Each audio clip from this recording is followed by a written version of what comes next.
Hello दोस्तों, आपका स्वागत है आपके अपने चैनल स्टडी इन प्रोग्रेस पे। जैसा कि हम रीजनिंग पढ़ रहे थे, रीजनिंग में हमारा चल रहा था कथन एवं निष्कर्ष, यानी क्या स्टेटमेंट कंक्लूजन। आज इसका ये पार्ट 2 है। इसका पार्ट फर्स्ट हमने बहुत ही अच्छे से देख लिया था। उसमें क्या था, इसके महत्वपूर्ण तथ्य, यानी कि क्वेश्चन को कैसे हमें सही करना होता है, क्वेश्चन को कैसे देखेंगे कि निष्कर्ष कौन सा सही होगा कौन सा सही नहीं होगा, ये हमने बहुत ही अच्छे से देख लिया है पार्ट फर्स्ट में। अगर आपने ये नहीं देखा है तो देख लेना, चैनल की प्लेलिस्ट में मिल जाएगा ऑल रीजनिंग चैप्टर के नाम से, जिससे क्या होगा कोई सा भी क्वेश्चन हो आपको करने में बहुत ही आसानी हो जाएगी। तो आज हम देखते हैं इसका पार्ट 2। इसमें हम बहुत सारे क्वेश्चन देखेंगे। तो वीडियो शुरू करते हैं। वीडियो शुरू करने से पहले अगर आपने चैनल को सब्सक्राइब नहीं किया है तो चैनल को सब्सक्राइब कर लीजिए, उसके बगल में बने हुए बेल आइकन को भी प्रेस कर लीजिए, जिससे कि मैं कोई सी भी वीडियो डालूं तो नोटिफिकेशन आ जाए और आप वीडियो देख पाएँ। तो आज देखते हैं बहुत सारे क्वेश्चन। इससे पहले आप इसका फर्स्ट पार्ट देख लेना, उसमें मैंने लिख के दिखा रखा है कि क्या क्या इसके महत्वपूर्ण तथ्य होते हैं। आज मैं ऐसे ओरली बता देता हूँ क्या है। यदि कोई कथन, इसमें क्या होता है कि एक कथन होता है और उसके दो निष्कर्ष होते हैं। उसमें से हमें बताना होता है कि कौन सा निष्कर्ष सही है। निष्कर्ष क्या होता है, 2 या 3 से 3 हो सकते हैं। कथन भी 1 या 2 3 कुछ भी हो सकता है। तो हमें क्या बताना है, निष्कर्ष बताना है कि कौन सा सही है, पहला सही है या दूसरा सही है, पहला और दूसरा दोनों सही है, पहला या दूसरा कोई सा भी सही नहीं है। इसके बेस पे हमें उत्तर देना होता है। तो कथन कैसे कैसे आते हैं और उनके बेस पे निष्कर्ष कैसे होता है, इनको कैसे सॉल्व करा जाएगा, ये आज हम इस वीडियो में बहुत अच्छे से सीख जाएंगे। तो इससे निष्कर्ष को सही होने के लिए क्या क्या होना चाहिए वो देख लेते हैं एक बार। यदि कथन सकारात्मक है तो निष्कर्ष भी सकारात्मक ही होगा, ये आपको ध्यान रखना है। दूसरा क्या है, यदि कोई निष्कर्ष कथन की तुलना में किसी भाग में या सभी भाग में दिया गया हो तो वह निष्कर्ष के रूप में सही होगा। तीसरा क्या, ये किसी भी समस्या के 2 पहलू होते हैं। एक कथन में दिया गया है तो दूसरा क्या होगा, दूसरा निष्कर्ष में दिया गया होगा। क्या है, कथन को हमेशा सत्य मानना चाहिए। जब भी हम क्वेश्चन को सॉल्व करेंगे तो हमेशा हमें कथन को क्या करना है, सत्य मानना है। कि कुछ भी कथन दे रखा हो, कथन को हमेशा सत्य मान के उसके बेस पे हमें निष्कर्ष को देखना होता है। आगे देखते हैं, आगे क्या है, कथन को हमेशा सत्य मानना चाहिए और यह मानकर चलना चाहिए कि दी गई समस्या का कारण व समाधान कथन में निहित है एवं उसी आधार पर निष्कर्ष का सत्यापन करना चाहिए। कथन को क्या करना, हमेशा कथन को हमें सत्य मानना है। कथन में कुछ भी दे रखा हो उसे हमें सत्य मानना, उसके बेस पे फिर जो निष्कर्ष होगा उसे सॉल्व करेंगे। ध्यान से सुनना, ये कल मैंने बहुत ही अच्छे से बताया था। ये सब क्या है, यदि कथन में सलाह, परिणाम, निदान, प्रचार या विज्ञापन दिया गया हो और निष्कर्ष उससे सीधा संबंधित हो जो उसके मूल उद्देश्यों को पूरा करता हो तो निष्कर्ष क्या होगा, वह निष्कर्ष सत्य होगा। यदि कथन में सरकारी आदेश या नियम की बात की गई हो और निष्कर्ष उससे सीधा संबंधित हो तो निष्कर्ष क्या होगा, निष्कर्ष सत्य होगा। इन्हीं कुछ बातों को ध्यान में रखना है। कुछ और देख लेते हैं। यदि संविधान की चर्चा कथन में हो तो उससे संबंधित बातें निष्कर्ष में क्या होंगी, निष्कर्ष में सही होंगी। यदि निष्कर्ष में पूर्व धारणा या निदान हो तो क्या होगा, निष्कर्ष क्या होगा, वह निष्कर्ष गलत होगा। पूर्व धारणा और निदान नहीं होना चाहिए। अगर निष्कर्ष भूतकाल या भविष्यकाल में है, या निष्कर्ष में भूतकाल या भविष्यकाल है तो क्या है, वह निष्कर्ष भी गलत होगा। आप इसको ध्यान से सुनना, ये एक बहुत इंपॉर्टेंट चीज़ है। देखते ही पता चल जाता है हमें क्या है ये। यदि निष्कर्ष में केवल निश्चित रूप से बिल्कुल, सदा, हमेशा, प्रत्येक, एकमात्र, एकदम सही आदि शब्द आया हो तो निष्कर्ष क्या होता है, असत्य होता है। देखते ही हम उसको क्या करेंगे, गलत कर देंगे। अब देखते हैं क्वेश्चन। सारे के सारे क्वेश्चन आपको स्क्रीन पे दिखेंगे। जिसमें पहला क्वेश्चन आपको स्क्रीन पे दिख रहा होगा। क्या है, इसमें कथन है, यानी एक कथन है, उसके 2 निष्कर्ष हैं। उत्तर कैसे देना है, हमें इसके बेस पे देना है। यदि केवल निष्कर्ष पहला निकलता है तो A, यदि केवल निष्कर्ष सेकंड निकलता है तो B, यदि ना तो निष्कर्ष पहला और ना ही दूसरा निकलता हो तो C, यदि निष्कर्ष पहला और दूसरा दोनों निकलते हो तो क्या होगा, D आंसर सही होगा। इसके बेस पे हमें बताना है। तो आप कथन को देखते हैं। कथन क्या है, कथन है अधिकांश भारतीय जानते हैं कि उनके पास एक महान विरासत है, किंतु कुछ इसमें विज्ञान को शामिल करते हैं। निष्कर्ष क्या है? पहला निष्कर्ष है अनेक भारतीय मानते हैं कि विज्ञान ने भारतीय विरासत को महान बनाया है।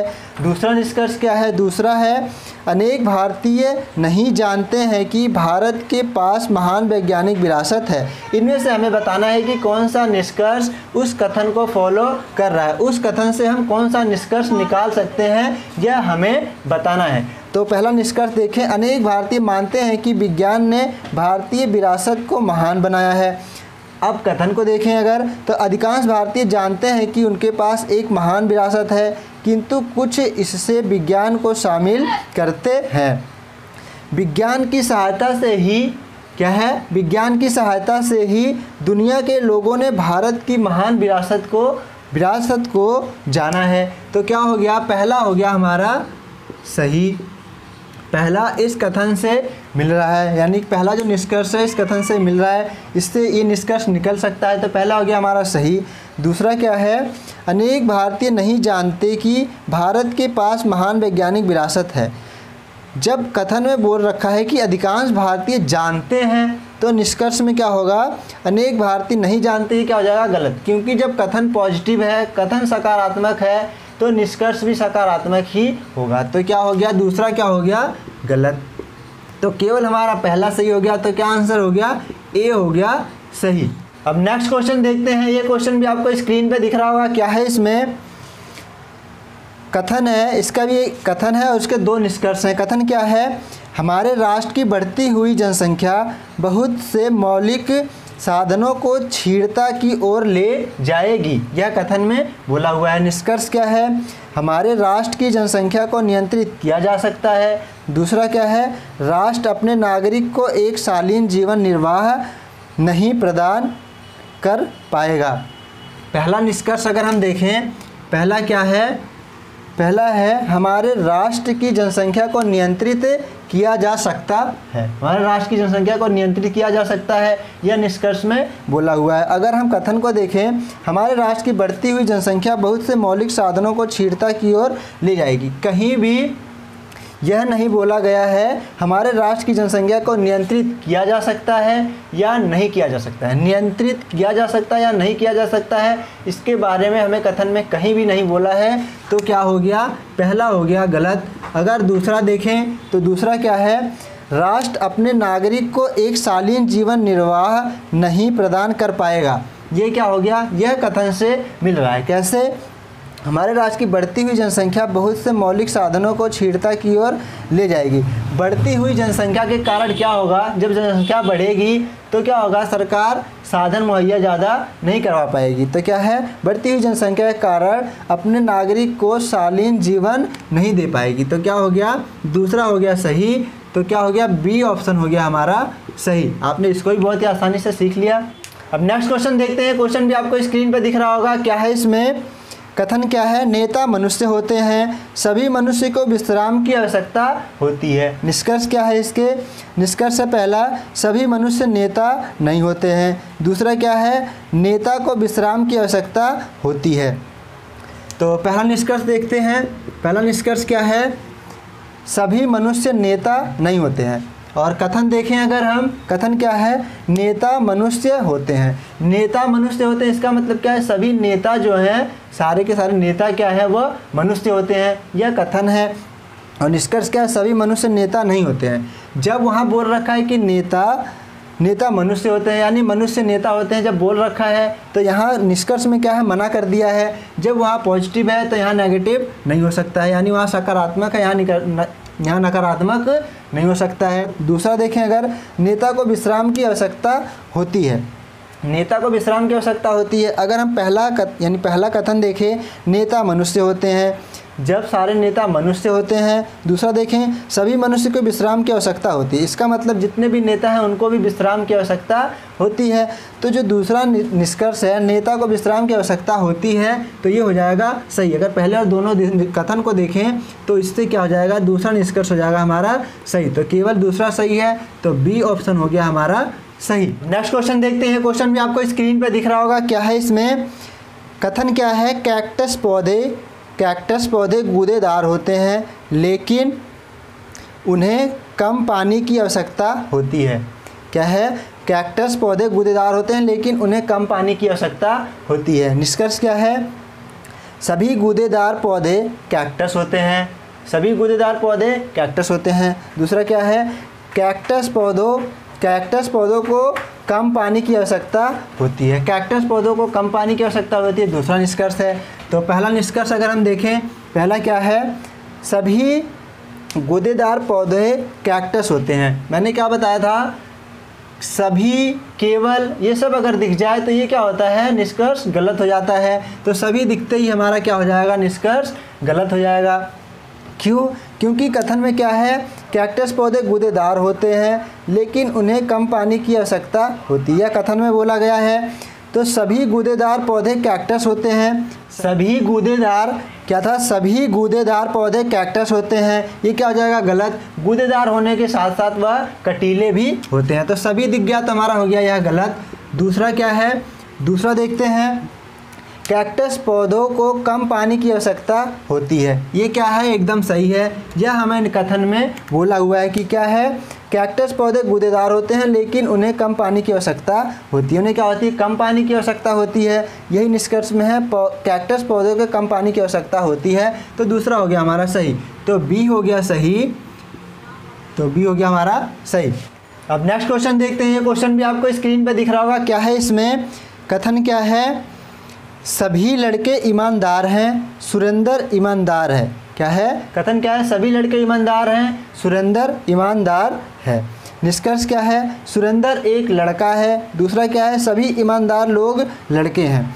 तो पहला निष्कर्ष अगर हम देखें, पहला क्या है? सुरेंद्र एक लड़का है। सुरेंद्र एक लड़का है। अब कथन को देखें, अगर सभी लड़के ईमानदार हैं, सुरेंद्र ईमानदार है। अब हम ये नहीं पता कर सकते कि सुरेंद्र लड़का है या लड़की, क्योंकि कथन में कहीं भी नहीं बोला है। तो जब कथन में नहीं बोला है तो हम पता नहीं कर सकते। नाम देखने से कभी भी नहीं जज करना है कि लड़का होगा या लड़की। अगर कथन में बोलेगा लड़का है या लड़की तभी हम कर सकते हैं। तो पहला क्या हो गया? हमारा हो गया गलत, क्योंकि हम नहीं पता कर सकते हैं कि सुरेंद्र लड़का है या लड़की, कहीं कथन में नहीं बोला हुआ है। दूसरा देखें, अगर दूसरा क्या है? सभी ईमानदार लोग लड़के हैं।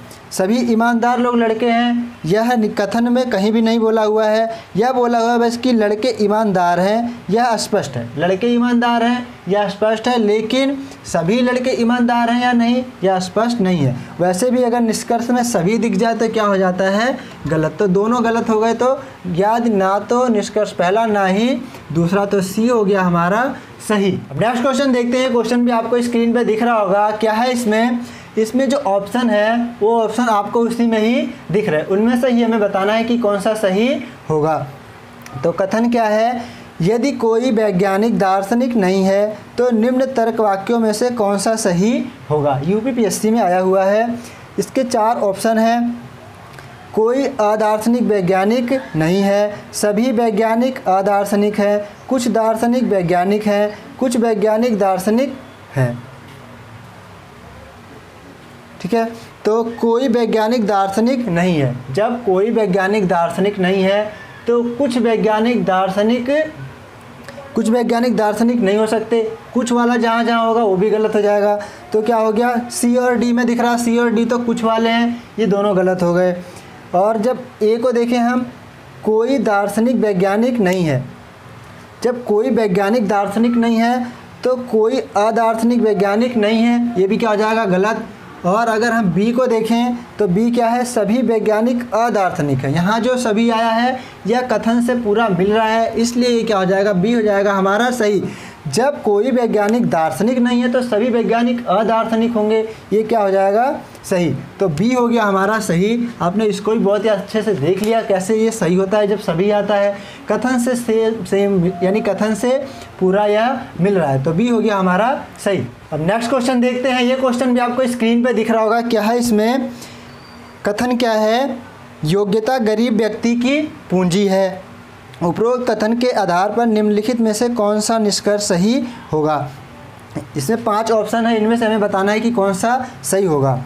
योग्यता गरीब व्यक्ति की पूंजी है। यह कथन है योग्यता गरीब व्यक्ति की पूंजी है। योग्यता गरीब व्यक्ति की पूंजी है। इससे हमें निष्कर्ष क्या निकाल सकते हैं? निष्कर्ष क्या निकल सकता है? व्यक्ति के अंदर योग्यता है तो वह पूंजी कमा सकता है। व्यक्ति के अंदर योग्यता है तो वह पूंजी कमा सकता है। कोई भी व्यक्ति अगर योग्य है तो वह पूंजी यानी पैसा कमा सकता है। तो क्या है, यह किस में मिल रहा है हमें? यह ए ऑप्शन में ही मिल रहा है ऐसा निष्कर्ष। और सारे निष्कर्ष इससे बिल्कुल भी नहीं मिल रहे हैं, सब अलग हैं। ए ऑप्शन में ही ऐसा मिल रहा है, तो ए हो गया हमारा सही। ऐसे ही इन क्वेश्चनों को करा जाता है। आशा करता हूँ कि आपको सारे के सारे क्वेश्चन बहुत ही अच्छे से समझ आ गए होंगे। अगर अच्छे से समझ आए हैं तो वीडियो को ज़्यादा से ज़्यादा शेयर करें और चैनल को सब्सक्राइब करें ऐसे ही अच्छे से रीजनिंग को फुल डिटेल में चैप्टर वाइज पढ़ने के लिए। तो कल देखते हैं हम इसका लास्ट चैप्टर क्या है, कथन और तर्क। तो वीडियो यहीं रखते हैं। वीडियो देखने के लिए आपका बहुत बहुत धन्यवाद। Thank you.